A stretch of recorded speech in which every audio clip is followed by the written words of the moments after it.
নমস্কার আমার সকল বন্ধুদেরকে কিচেন ম্যানিয়ায় জানাই সকলকে স্বাগতম। কিচেন ম্যানিয়াতে আজকে রান্না হয়েছে দই কাতলা। দই কাতলা বানানোর জন্য প্রথমেই কড়াইতে কিছুটা সর্ষের তেল আমি গরম করে নিয়েছি। তেল গরম হয়ে এলে লবণ হলুদ মাখানো কাতলা মাছ ভেজে নিলাম। খুব কড়া করে মাছ আমি ভাজবো না, মোটামুটি একটু ভাজা হয়ে এলেই নামিয়ে নেব।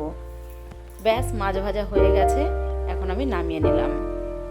সমস্ত মাছ আমি ভেজে নিয়েছি। এবার কড়াইতে যে তেলটা রয়ে গেছে সেই তেলের মধ্যে ফোড়নে দিয়ে দিলাম শুকনো লঙ্কা, জিরে আর গোটা গরম মশলা। তাতে রয়েছে লবঙ্গ, এলাচ আর দারচিনি।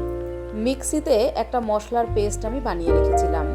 তার মধ্যে ছিল কিছুটা আদা, একটু কাঁচা লঙ্কা, কাজু বাদাম, পোস্ত, চারমগজ, টক দই। এরপর মশলা দিয়ে আমি খুব ভালো করে নাড়িয়ে চাড়িয়ে নেব। দিয়ে দিলাম স্বাদ মতো লবণ আর সামান্য চিনি। যেহেতু আমি টক দই দিয়েছি তাই সামান্য একটু চিনি দিয়ে দিলাম। খুব ভালো করে মশলা আমি কষিয়ে নেব যতক্ষণ না পর্যন্ত তেল ছেড়ে যায়। মশলার কাঁচা গন্ধ চলে গেছে, দেখুন তেল ছেড়ে দিয়েছে। এখন আমি জল দিয়ে দেব। দিয়ে দিলাম উষ্ণ গরম জল।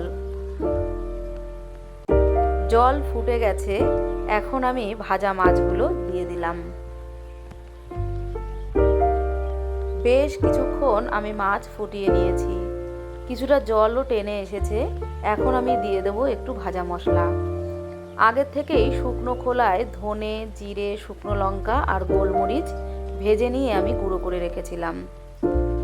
দিয়ে দিলাম 3টে কাঁচা লঙ্কা চেরা, আর সব শেষে দিয়ে দিলাম একটু ঘি আর গরম মশলা। ব্যাস, আমার দই কাতলা রেডি হয়ে এসেছে। ধনেপাতা কুচি দিয়ে নামিয়ে নিলাম। রেডি হয়ে গেল আমার আজকের দই কাতলা। কেমন লাগলো আমার আজকের এই রেসিপি অবশ্যই আপনারা জানাবেন।